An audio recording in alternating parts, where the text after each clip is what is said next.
Bueno, entonces, les decía, esta es una entrevista que es a un ex miembro de la Comisión de la Verdad y Reconciliación y estamos hablando del Programa Integral de Reparaciones. Entonces, yo le estoy preguntando porque el Programa Integral de Reparaciones tuvo distintos momentos en su concepción. Tuvo un primer momento que había sido trabajado por un grupo interno de miembros de la comisión y luego tuvo un segundo momento que es cuando entran los consultores del ICTJ, que es el International Court for Transitional Justice. Entonces, uno de los argumentos que yo trabajo en realidad es esta idea de gobernamentalidad transnacional. Es decir, cuando en el discurso de derechos humanos, en el discurso humanitario, hay otras propuestas que vienen y que son transversales, podemos decir, a un discurso global. Y en este sentido, el ICTJ es como una gran ONG que trabaja temas de derechos humanos a nivel internacional, ¿no? Entonces yo le estaba preguntando por las reparaciones y ese señor me cuenta, bueno, yo era el jefe de esa oficina, fue una lucha terrible, tuve un plan de reparaciones que se hiciera poco a poco, fuimos a hablar con Toledo y él nos sacó a Merino, se refiere a la ex defensora del pueblo Beatriz Merino, y ella nos dijo que ni hablar, porque esa plata era como 1.200 millones de soles en 10 años, que era como 100 millones por año, y entonces nos rechazaron, y Toledo se plegó a ella. Y bueno, y de ahí me cambia de tema, y me dice, ay, pero en el Castro, que yo estaba refiriéndose a la prisión Castro, en una conversación con Morote yo tuve una gran discusión porque no entendía ni reconocía por qué había sucedido lo de Lucanamarca. Entonces, en realidad, a mí yo no estaba discutiendo ni me interesaba mucho en ese momento preguntarle su apreciación o su discusión con Morote. Entonces yo le digo, pero volvamos entonces al plan de reparaciones. Entonces me dice, ay sí, lo rechazaron. Pilar se refiere a Pilar Col, que había sido miembro del Consejo de Reparaciones, dicen. Pilar me decía de que había que dar pequeñas cantidades, después se refiere a otra persona más, me dice, la duda era qué tanto había que dar a todo el mundo. Entonces de ahí sigue y vuelve, ¿no? Ay, el tema es de que afloran los sentimientos y los sentimientos son humanos y la gente discute y después dice, después de mucho trabajo, todo el mundo llegó a las mismas conclusiones. Y entonces yo le digo, pero ¿cuáles eran esas conclusiones? Porque en realidad no me estaba contando hasta ese momento, más allá de que habían problemas internos, no me estaba contando mucho, ¿no? Entonces, bueno, me dice, nosotros lo que queríamos en realidad era refundar el país en base a otros códigos. Un país sin ninguna discriminación donde todos valieran por igual y donde todos tuvieran iguales oportunidades. Para eso pensamos el plan de reparaciones, en un marco más amplio. Concebimos la reparación para hacer un nuevo país con otros criterios. Y ahí es donde nosotros quisimos actuar, pero no nos dejaron. Entonces, de ahí él sigue en realidad, ¿no? Él sigue y regresa al incidente que tuvo con Morote en Castro, ¿no? Regresa y dice, bueno, él sabía más del caso de Lucanamarca y yo sí le saqué la mugre sobre el caso Ayaviri. Entonces él regresa porque él, digamos, tenía muy presente esa discusión que había tenido, ¿no? Entonces yo le digo, bueno, entonces cuéntame de qué trató el caso de Ayaviri, porque como era en realidad lo que estaba mucho más abierto a contar, entonces ahí comenzó a contar, ¿no? Bueno, él no admitía que era pecado matar a niños y mujeres, nos dijo que se vieron obligados a tomar una revancha y a aniquilar a todos los que estuvieran ahí vivos y sigue, ¿no? Entonces, porque también, y el punto en realidad es a que los sujetos sociales y aquellos con los que nosotros trabajamos también tienen sus propias intencionalidades cuando conversan con uno. Entonces, uno puede tener una guía de preguntas, puedes tener un montón de observaciones y propuestas, y en realidad también es la otra persona con la que estás intercambiando opiniones, con la que estás dialogando, que puede llevar la conversación por otro camino, ¿no? De ahí volvimos al tema de la reparación. Este es un testimonio. Un testimonio es es una forma de entrevista y de relato que también es importante conocer, pero que difiere de aquel recogido por la fiscal. Entonces, esta se trata de una señora, una mujer quechohablante, con todas las limitaciones en realidad, porque la persona que le hacía la entrevista era una persona que habla en castellano y trata de hacer la entrevista en castellano. Entonces están hablando del caso específicamente. ¿Qué año habría sido eso? Y le responde, ese año sería el 82. No sé, es lo que uno recuerda, habrá sido el 82, ese año llegó preguntando. En ese año yo le dije, ¿estará vendiendo su ganado o estará comprando su ganado? Por eso vendrá por su ganado, yo decía, en eso yo le conté a mi hermano. Un señor te estaba buscando, ¿has comprado ganado? Le debes, diciendo. Y él me preguntó, ¿dónde está? Y el hermano me dijo, ah, ya. Y se fue hacia la calle, en la calle ya se habrán encontrado, lo que sea. Era solo una persona, no lo conocemos esa persona, tampoco contaban su nombre. Y así nada más daba vuelta como 2 meses, como 3 meses, después ya venía más, ya lo siguieron, ya más a mi hermano, y comienza a hablar de su hermano y del involucramiento de su hermano, en realidad con Sendero Luminoso. Entonces comienza a hablar y dice, en eso las chicas, algunas entraron, algunos no, chicos y chicas eran todos jóvenes y también los adultos entraban. Ya cuando todo estaba, a nosotros nos obligaban a ir a las asambleas, nosotros no queríamos total, porque mi esposo hizo el servicio militar. Por eso, pero nada, quiso mi esposo, hasta mis padres le prohibió y le dijo, no mamá, no vengas a las asambleas, ni a nada diciendo no quiso, no fueron. Entonces ahí sigue y sigue y sigue, y ya cuando estuvo así, mi hermano estudiaba en Huancazancos, mi hermano, ahí cuando estaba estudiando en Huancazancos, a toda la familia la había comprometido, todos estaban comprometidos, entonces ahí sigue y sigue y sigue.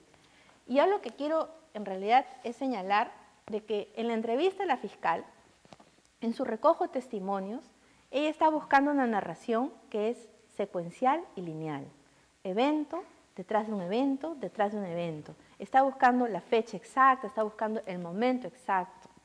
Y que la memoria funcione de esa manera, porque está ella yendo a preguntar más de 20 años después.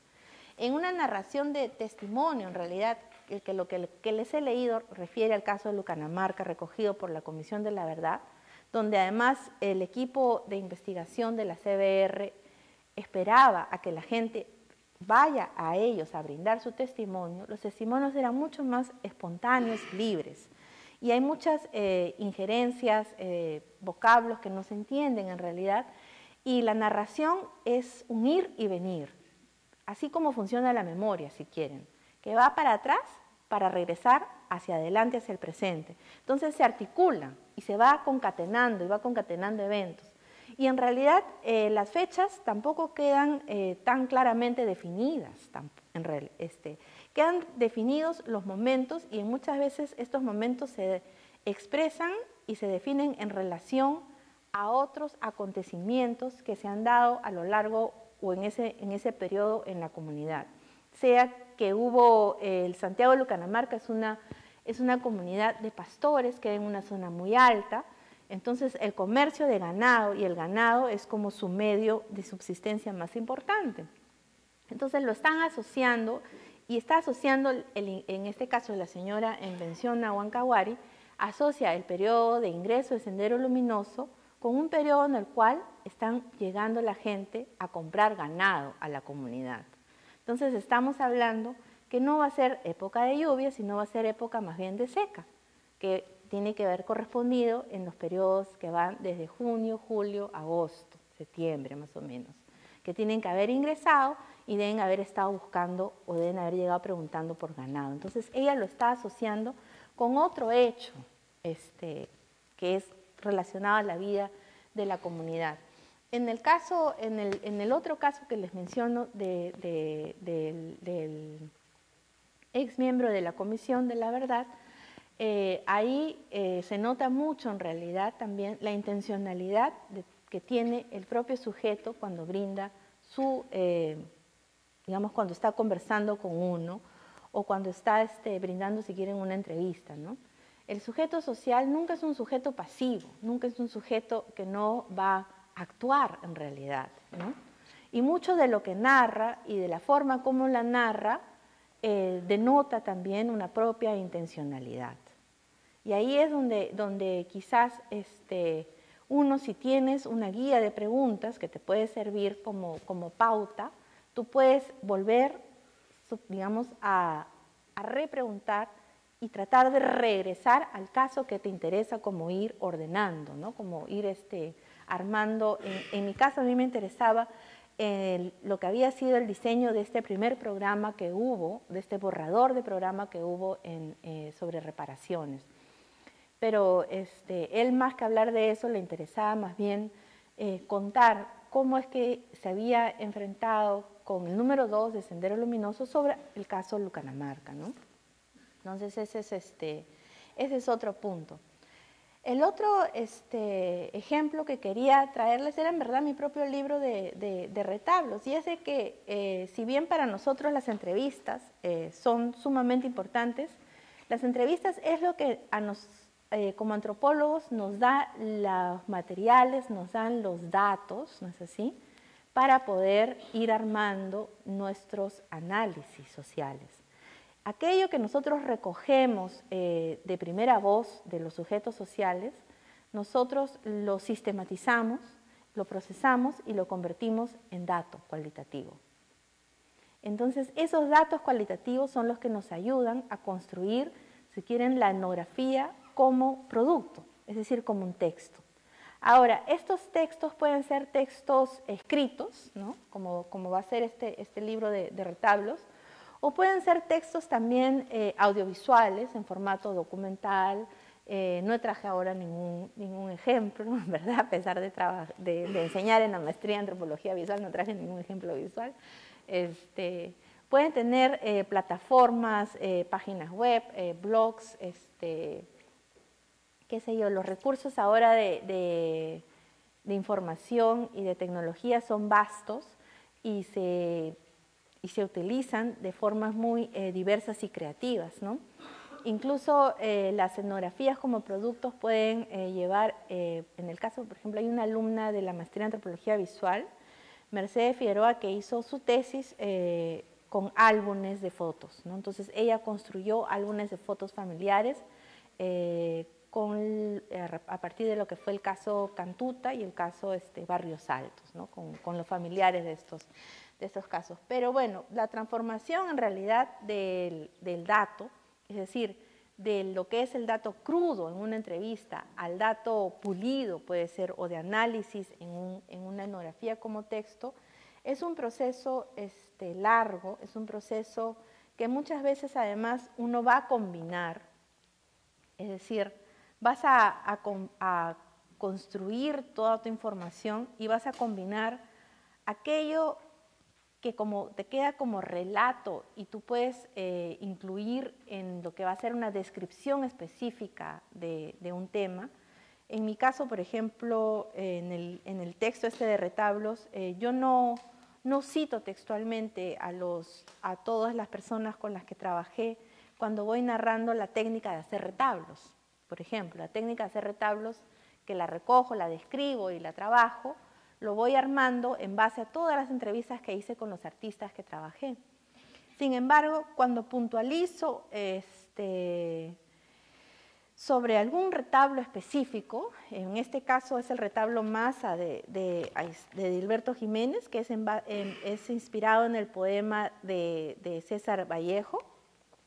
Ahí sí coloco una reflexión personal de Dilberto en base a este poema, ¿no? Entonces estamos hablando del retablo, estamos usando además una fotografía como un activador de memoria, si quieren, para que él se acuerde de qué es lo que él ha tratado de plasmar en este retablo. Le estoy preguntando sobre por qué y en qué momento hizo el retablo, y él me responde, ¿no? Es Dilberto Jiménez, que es retablista y es antropólogo también. Entonces él me responde y me dice, pero esta masa, se refiere al retablo Masa, ya está hecho desde un punto de vista que yo lo veo. Yo los hago campesinos que se agarren de las manos.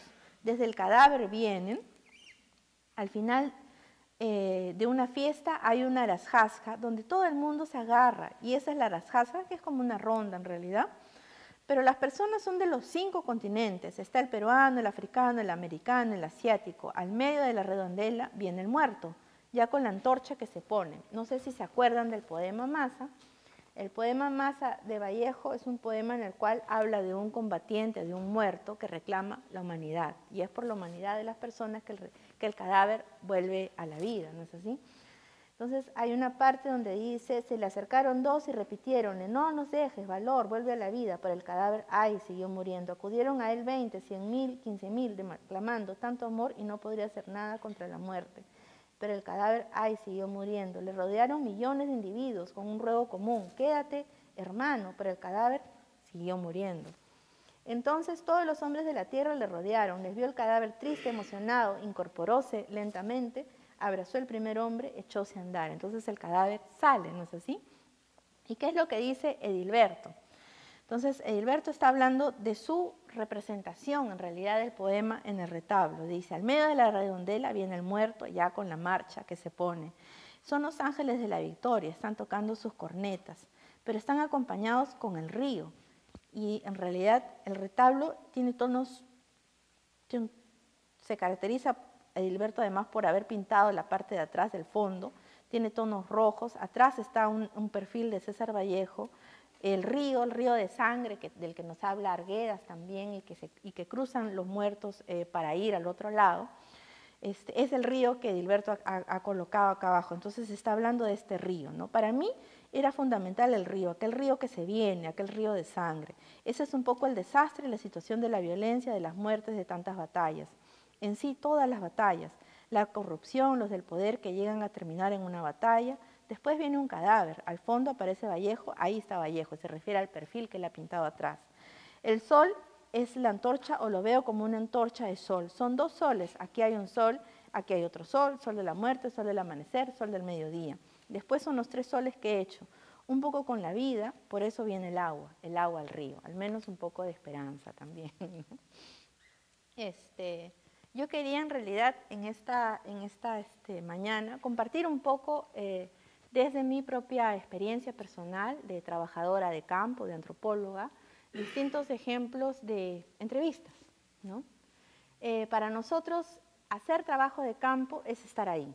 Y hacer trabajo de campo parte de lo que nosotros llamamos la observación participante, que es justamente estar ahí, andar y mirar la investigación de forma colaborativa con las personas que uno va trabajando y conociendo a lo largo del estudio.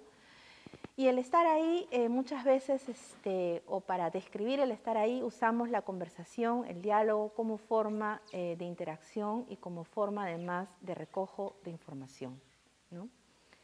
Y los ejemplos que le traje son distintos tipos de entrevistas y simplemente que denotan distintas formas también de estar ahí, ¿no? El diálogo siempre se va construyendo y se construye de a dos y se construye a veces con otros soportes también. No se construye solo mediante la palabra, sino uno puede utilizar también las imágenes, la fotografía, las obras plásticas, ¿no? Otro tipo de recursos. También es importante pensar, creo, que en el momento de la entrevista siempre hay cosas que quedan de lado, que no se dicen o se dicen en exceso, ¿no? Entonces hay siempre estos pequeños intersticios que a veces son difíciles como de sobrellevar y difíciles también de armar. Y esos intersticios son muchas veces como pequeños procesos de negociación, donde lo que se negocia es finalmente lo que va saliendo a lo largo de ese diálogo y a lo largo de esa conversación que se va construyendo. Bueno, yo por ahora lo dejo ahí, si hay preguntas, a ver si continuamos conversando. ¿Preguntas? Sí. Me quedó una duda cuando dijo lo de la entrevista con Edilberto en retablo y mencionó sobre el activador de memoria. No, lo que pasa es de que yo no tenía en ese momento el retablo conmigo, ni estábamos en un lugar donde el retablo estuviera a la vista, ¿no es así? Gran parte de su colección la tiene el Instituto de Estudios Peruanos y yo había tomado fotografías de sus piezas y las fotografías impresas es lo que yo tenía a la mano. Entonces, sentada con él, en realidad íbamos mirando las fotos. Entonces yo le iba preguntando. Y las fotografías además las había tomado las piezas completas y también pequeños acercamientos a momentos que para mí al menos eran importantes, quizás para él no tanto, ¿no? Pero en ese sentido, ¿no? Era como para ir abriendo paso a la conversación, ¿no? Es como una herramienta en realidad, ¿no? Porque a veces tú puedes tener las preguntas, pero las preguntas son difíciles a veces también para procesar, ¿no? O para hacer también, ¿no? Uh-huh.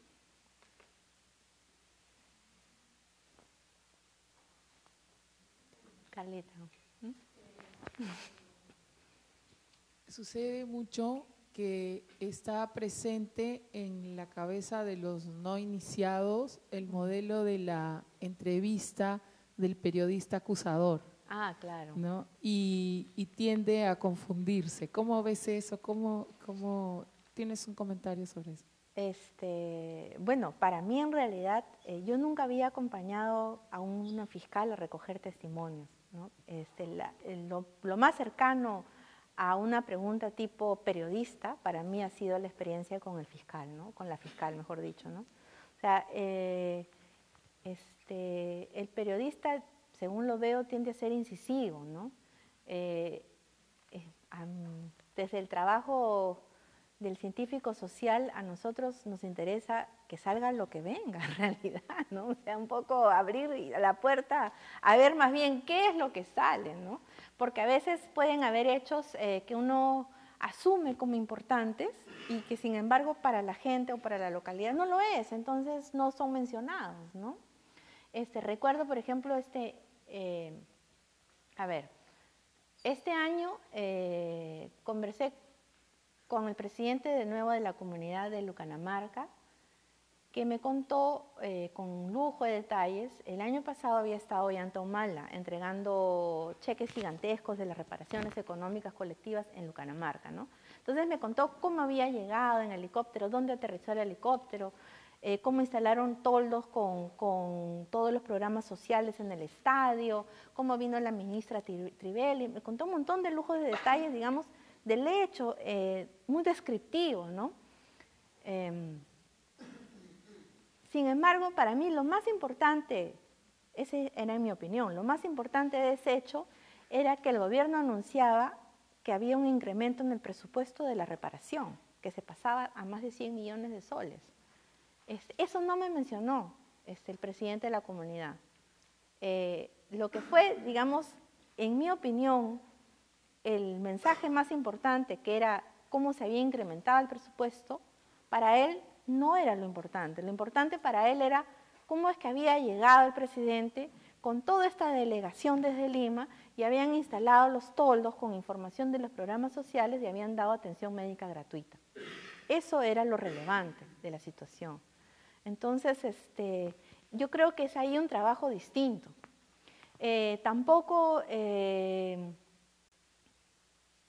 al menos en mi trabajo, no la secuencia como secuencia de eventos, si quieren, no me es tan relevante como puede ser los contenidos que pueden tener más bien los eventos, ¿no? Los significados y las interpretaciones que las personas puedan hacer de estos. Y eso creo que también es una diferencia con el tipo de pregunta que puede hacer un periodista, ¿no? Que sí más bien se fija en lo lineal en sí, ¿no? En tratar de sacar también aquello que muchas veces no es dicho, ¿no? Pero de una forma a veces acusadora, ¿no? Entonces, acá más bien es abrir el terreno a ver qué es aquello que la persona entienda como importante para ella, ¿no? Uh-huh.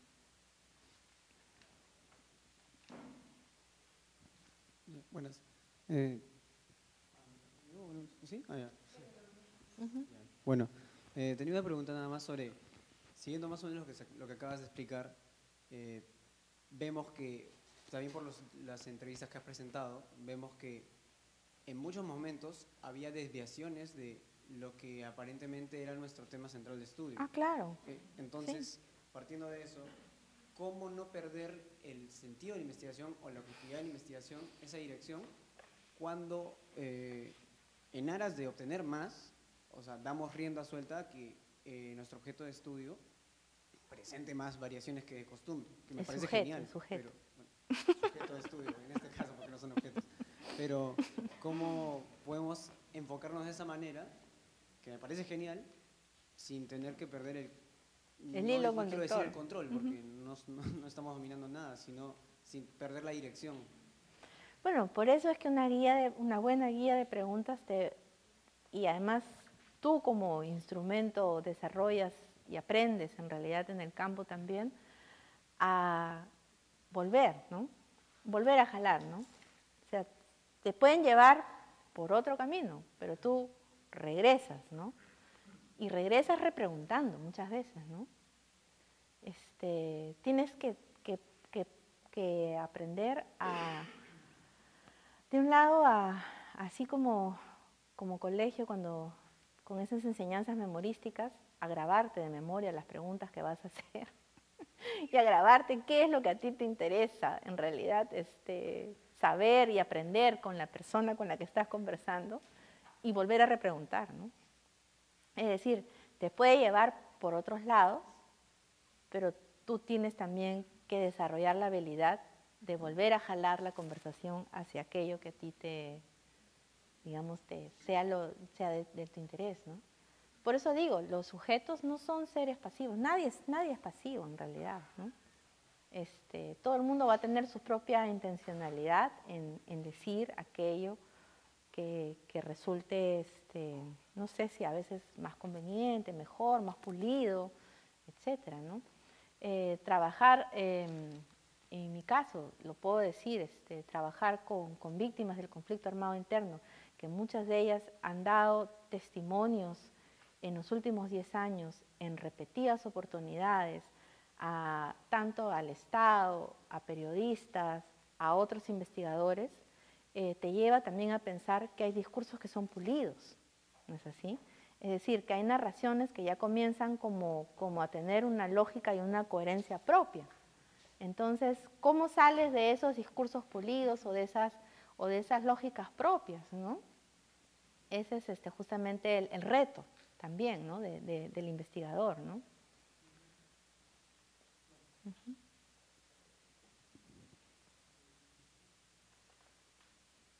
¿Otra pregunta? Sí. ¿Dónde? Es necesario que la persona sepa de que está siendo entrevistada, porque esto podría incluso personalizar el tipo de respuesta que dé. Bueno, sí, ¿no? O sea, además tienes que preguntarle a la persona si quiere ser grabada o no grabada, o quiere conservar su nombre, o quiere que su nombre se use, o prefiere usar un seudónimo. Sí, o sea, es dentro el trabajo en ciencias sociales, en realidad en cualquier otra ciencia humana, la ética es muy importante y el informar a la persona y al sujeto con el cual estás conversando de qué trata el estudio que estás haciendo y sí, o sea, siempre. Eso es muy importante. Y además preguntarle a la persona, ¿no? Si desea que su nombre sea usado o desea más bien conservar su nombre y que se utilice un seudónimo, o no sé, a veces hay personas que no quieren que su nombre sea utilizado, ¿no? O te dicen, o comienzan a hablar y de repente te dicen, no, esta parte no la grabes, ¿no? Entonces se queda sin grabar una parte y sigue después grabando otra parte, ¿no? Sí, es bien importante eso.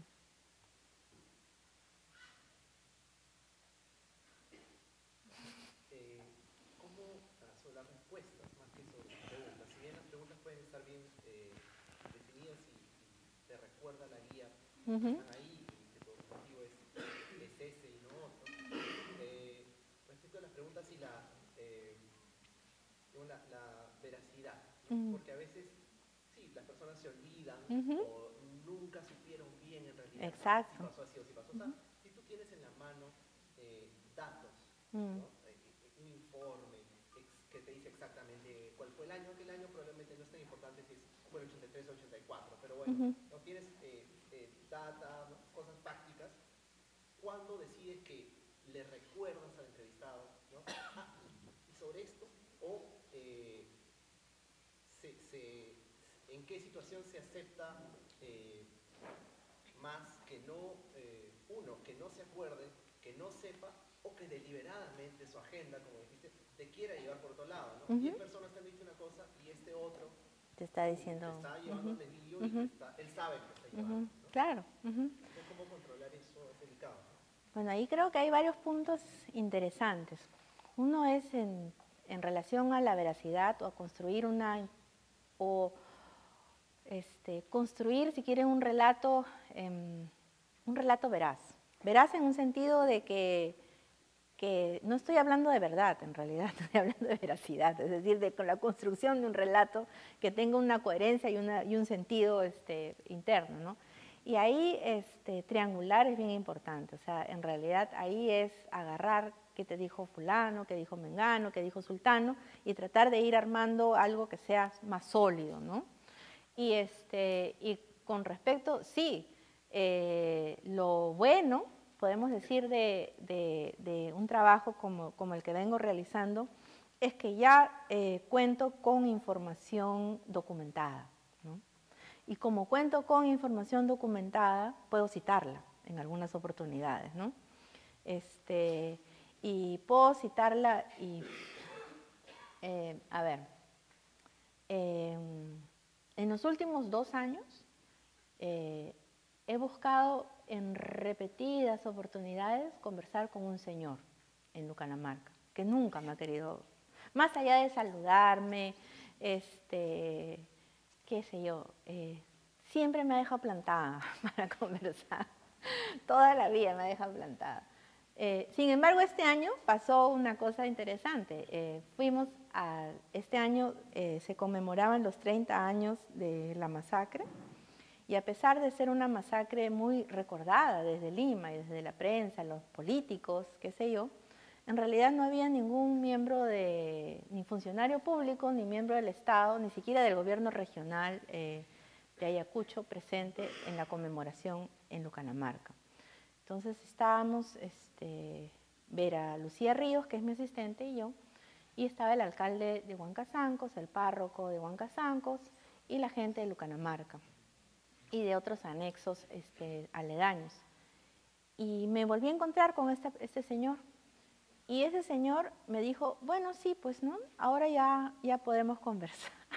Entonces, era en realidad como asumir de que estaba haciendo algo medianamente serio, yo creo, y que, bueno, ya podía conversar conmigo, ¿no? Entonces, conociendo la historia que muchas personas me habían contado, ese señor sabía que la conversación iba a ser difícil de antemano, ¿no? Y sí, yo reconozco que no usé ni mencioné ninguna fecha, ningún evento, nada, porque mi único interés era lograr establecer confianza. Y lograr establecer confianza en un sentido de que pueda sentirse a gusto conversar, y que quizás en otra oportunidad, yo pueda volver a buscarlo. Y quizás en ese volver a buscarlo también ir como con los puntos más concretos. A veces, y esto es algo usual en realidad en ciencias sociales, ¿no?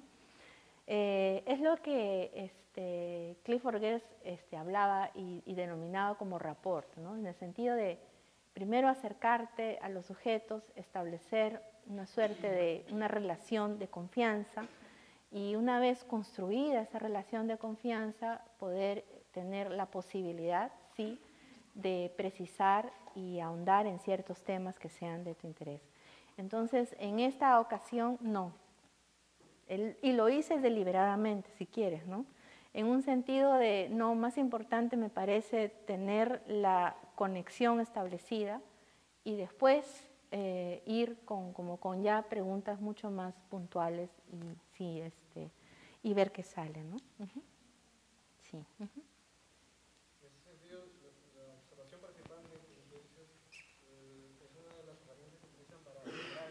Sí, claro. Ujú. Tal vez nosotros no tenemos no utilizamos esa herramienta para acercarnos a nuestros entrevistados, pero en eso quería preguntar.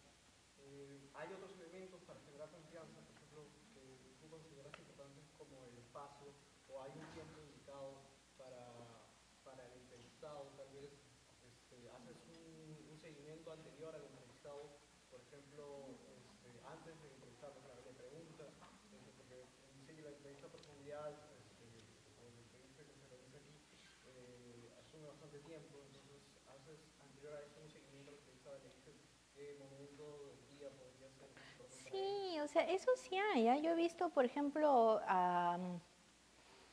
sí, a mí incluso me lo han hecho, que han venido antes a conversar conmigo eh, y que hemos hablado de varios temas y después hemos hecho la entrevista filmada o la entrevista grabada, ¿no?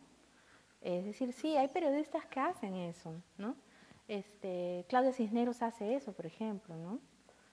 Primero conversa mucho con la persona que va a entrevistar y después, es más, establece hasta qué preguntas va a hacer, ¿no? Y después un poco negocia, y aprende también a conocer, qué es lo que está trabajando expresamente, ¿no? La persona. Sí, o sea, ese es un buen recurso, ¿no? Como conversas antes, una o dos veces, y después es que haces Ujú. Y es como que vas haciendo una investigación de un caso, ¿no? O vas haciendo de una noticia, más o menos, ¿no? Sí, es como abrir un espacio, ¿no? A veces también por eso les decía también que para veces para abrir ese espacio también sirven otros recursos o plataformas, ¿no? Si, no sé, o sea, si hablas con un escritor, le cuentas un poco, te informas antes, lees sus trabajos, sus novelas y puedes sentarte un minuto antes y conversas a ver qué ha tratado en este libro, qué ha tratado en este otro. O si hablas con un artista plástico y ves su obra, ¿no? Y puedes comentarla. Entonces hay formas de ir abordando y abriendo espacio, ¿no? Pero eso parte mucho también de aprender a conocer qué es lo que hace el otro, ¿no? Sí. A una entrevista llegas con un objetivo de qué cosa es lo que quieres o llegas ya con las preguntas de qué cosa es lo que quieres contestar. Hasta qué nivel está eso ya definido, qué cosa es lo que te interesa en una entrevista. O en una entrevista también, ¿qué recomendarías a los alumnos? Es Eso que, también, yo me imagino que en el tiempo que has tenido investigando, bueno, has ido desarrollando la capacidad, por ejemplo, de saberte de memoria cuáles son los objetivos de tu investigación y sí, cuáles son las preguntas exacto. que tienes. Sí, y en realidad lo primero que hicimos fue como un mapa, si quieren, de actores, ¿no? O sea, levantar primero eso. Hicimos el ejercicio de ir ubicando, ¿no? Desde lo que era instituciones, autoridades, colegio, bueno, profesores del colegio, ¿no? Miembros de la asociación de víctimas, eso. Entonces fuimos como armando un mapa de actores, ¿no? Y de acuerdo al mapa de actores, fuimos también trabajando como por los temas relacionados con la investigación, ¿no? El tema tal, ubicándolo como más grande, cruzándolo con distintos actores, sí, o sea, metodológicamente es un trabajo que es largo, si quieren, ¿no? En ese sentido, ¿no?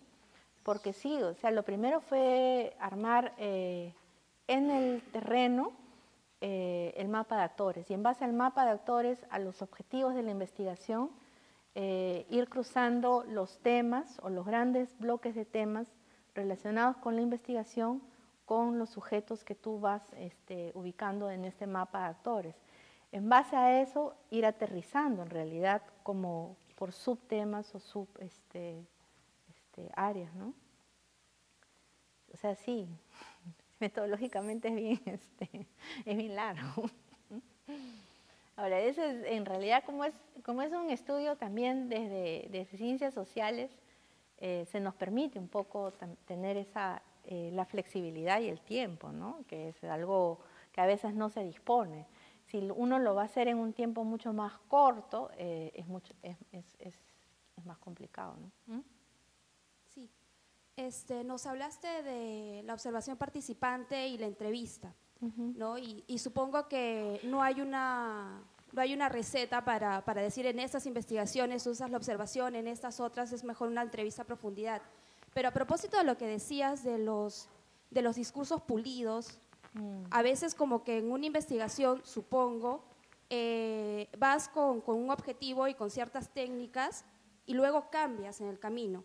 No sé si tú podrías contarnos alguna experiencia, por ejemplo, que en este caso donde tú ya vas a encontrar discursos establecidos de las personas que lo han repetido tantas veces, sea mejor una observación participante, estar con ellos, ver sus relaciones y eso. No sé si hay algunos comentarios sobre eso, algunas experiencias en las que has tenido que cambiar o algo. Bueno, eso es bien común ahora, en verdad, ¿no? O sea, el discurso pulido es, en la zona donde trabajo es una zona que fue estudio a profundidad de la CBR, entonces tienes todo un corpus de testimonios y entrevistas hechas desde la CBR, anteriormente hechas desde Comiset, que es la Comisión de Derechos Humanos que presentó el caso a la CBR para que sea estudio a profundidad. Entonces comienzas Comiset, después tienes CBR, tienes los distintos momentos en que la fiscal o los fiscales fueron como peritos a hablar, a investigar el caso. Después tienes periodistas, ¿no? Luego se llevaron a cabo exhumaciones, entonces hubo llenado de fichas ante mortem, ¿no? Con el Ministerio Público, entonces tienes otro tipo de recojo de información. Y así tienes, digamos, en los últimos años muchos registros, puedes decir, ¿no? Y ahora encima tienes todo en discusión una ley como la del negacionismo, entonces nadie quiere verse ni involucrado ni someramente cercano al fantasma del senderismo, entonces hay siempre muchos relatos que niegas o no dices, ¿no? Algún tipo de participación o involucramiento porque tienes miedo a, ¿no? ser acusado.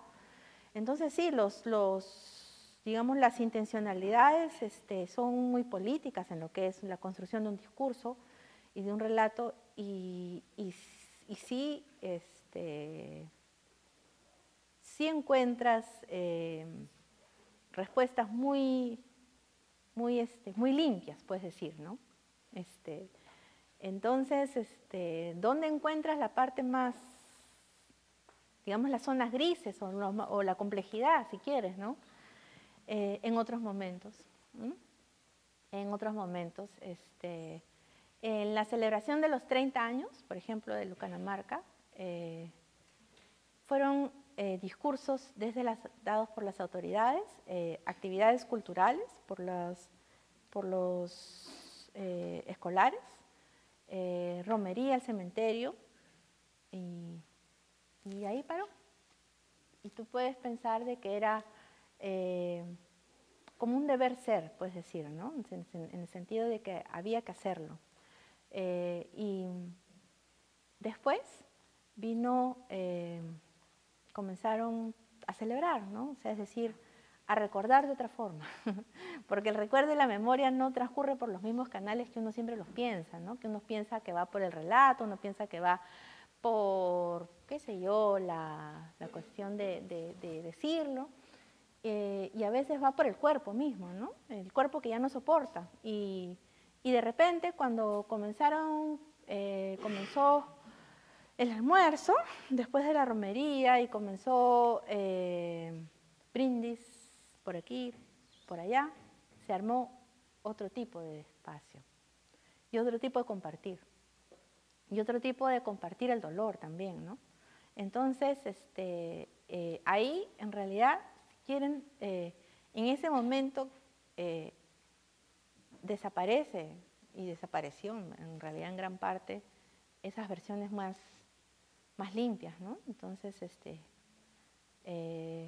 difícil porque comenzaron los llantos más amargos y también las acusaciones de unos contra otros, ¿no? Entonces, sí, fue sumamente difícil, complicado, duro, pero ahí las partes pulidas y limpias quedaron un poco como atenuadas, podemos decir. Entonces, siempre hay otros espacios, ¿no? Hay otros espacios que se abren. Y sí, eso es, yo creo que esa es en parte la riqueza que nosotros le damos a la observación participante, ¿no? Como antropólogos, puedo decirlo, ¿no?